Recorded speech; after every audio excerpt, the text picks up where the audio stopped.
Hey everybody, so I'm back today just doing a little bit of a 40K night update, and for those of you that watch the channel, you know that I've been working on a night cockpit where I'm pausing in my painting of the night and basically making a pilot in a chair as a little personal project. This coincides with my wanting to work on my sculpting, and so it was just a really good opportunity to do that. And so I'll just talk a little bit about today where I'm at and just a little more in depth with what I'm doing with the materials I'm using for those of you that are interested. I'll just start with the materials, I suppose. I am focusing mainly on the chair at the moment because I just want to get the chair ready so I can know what I'm working with as far as what I'm putting the pilot in.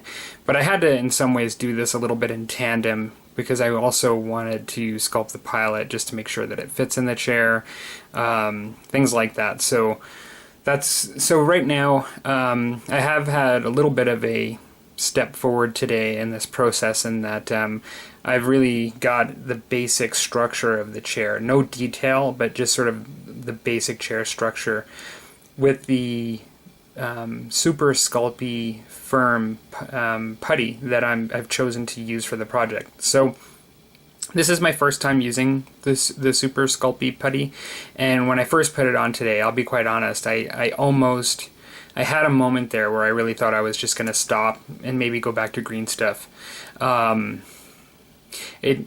don't have a whole lot of experience with this, and to be honest, I didn't do enough research on this. Now, in the end, I am quite happy that I chose it.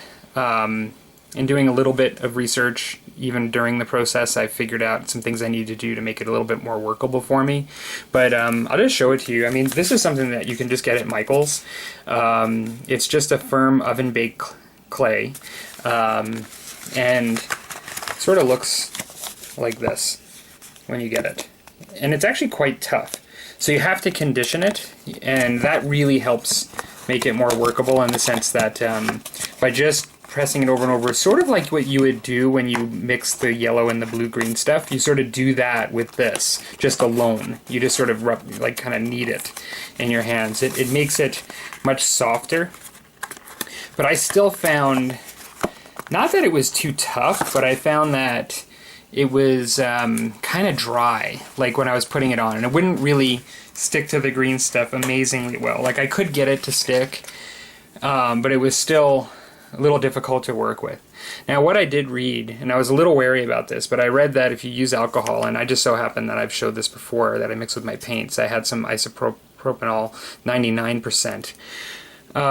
You're not supposed to use water on it because I hear that it can actually harm the baking process, but this alcohol softens it extremely well, and I used a lot of this, like just with a dropper. Even when I was kneading it, I kind of put some alcohol on it when I was put it on there. It softens it, and it even, I've worked with clay in the past, like actual sculpting earth clay that you would use and fire in a kiln, and when you moisten it up, it starts to take on the property of really soft clays that I've used in the past. And it made it much easier to smooth out.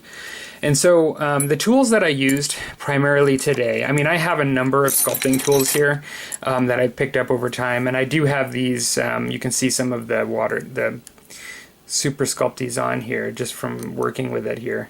These are silicone clay shapers. They're really nice to smooth things out without really hurting the major form you're working on. Like you can smooth things easier. I use them for other things as well, you know, green stuff and stuff like that. But I basically, I think a lot of times it's preference, right, when you use your tools. So, I mean, I just used a couple of shapes today, and besides the clay shapers, I used just a flat piece because I was working on a chair. I don't typically use this like this, but I wanted a very flat piece just to be able to press and create some flat surfaces, you know, like on the armrests and stuff. But aside from that, I primarily use this, which it's really this end. This, for those of you that do sculpt, you'll know what this is, and I can't tell you because I researched the name of it, but this is a sculpting tool that, this particular tool right here is one that I most often hear sculptors say they use when they sculpt miniatures.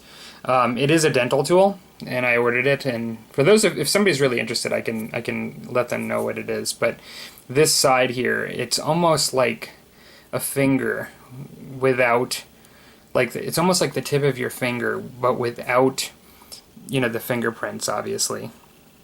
And it just has this really, I guess it's concave, you know, just frontal piece here that just makes it really nice to create all kinds of different shapes, organic shapes. And so this is what I use primarily with the clay shaper and some of the flat pieces today.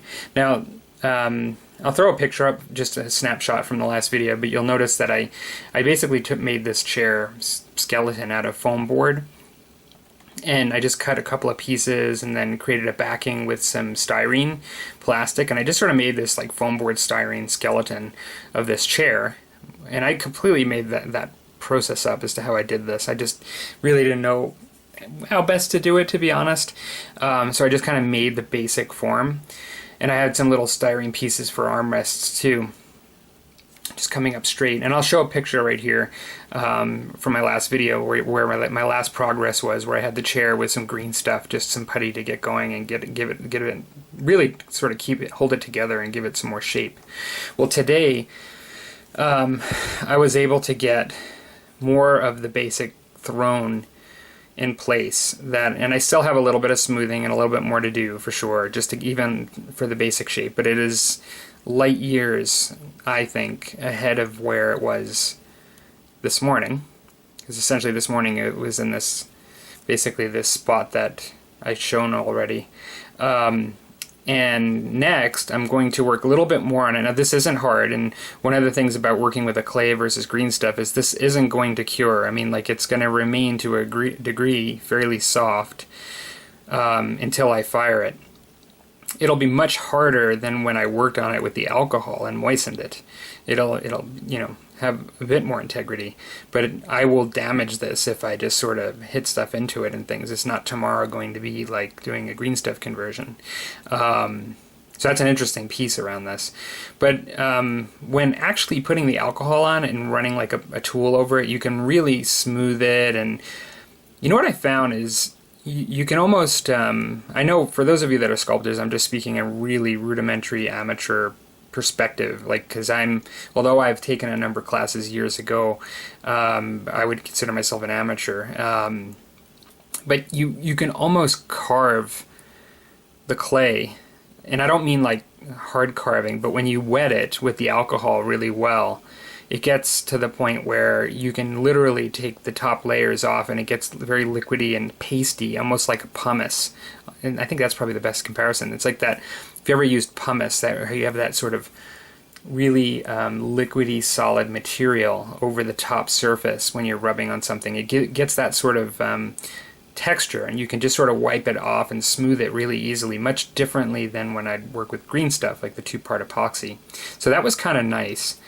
And so at this point, I'll need to shape this a bit more, but my progress today was really just my progress in working with Super Sculpey. It was more like, of course I was trying to get this chair to the point that I've got it at now, but my main goal today, or I should say the main like benefit I had from spending I at least spent an hour on this, to be honest, just to get it to this point. And I would say getting that skill of just working with this medium, having not worked with it more, and getting more comfortable with it was the real objective over the shape. But I actually think it's starting to look like kind of a cool throne. You know, like, I have ideas I think I'm going to have, because I still have a ways to go with him now, but he's going to be sitting in here. And he doesn't have a ton of headspace, but I was thinking about putting like a mechanicum symbol, like a skull, in the center there. I could also, yeah, that would be the best place, because he's going to be tucked down. Anything I do down here, you're really not going to see so well once he's in there. But, yeah.